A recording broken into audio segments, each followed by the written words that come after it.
Hello, everybody. Welcome. Today we're talking about a subject that I think most people understand, but it's always better to talk about it just a bit, and that is the cost of labor, and specifically labor laws. So first, what are labor laws?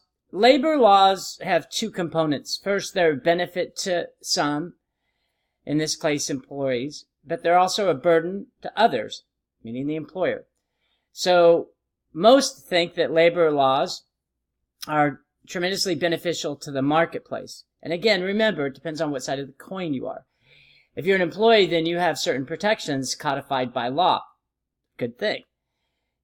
If you're an employee. If you're an employer, then you have certain burdens that you have to follow.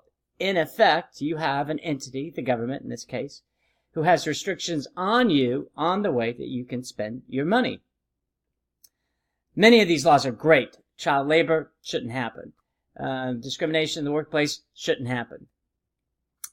But there's many others that are debatable at best. For instance, the requirement to offer sick leave to part-time employees, which is a new law in some states. It can be burdensome for an employer who has a large temporary workforce and now they have to provide sick leave, which means if somebody's not there to do the job, you either have to replace them or productivity goes down. That is a cost of doing business. So remember, laws have winners and losers. That's the first part about labor laws. The second is labor laws increase the price of labor.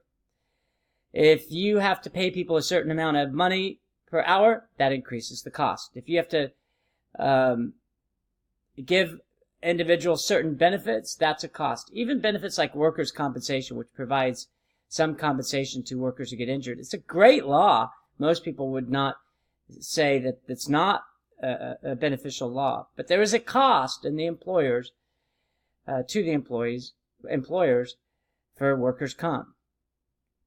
So that's the first and second parts of it.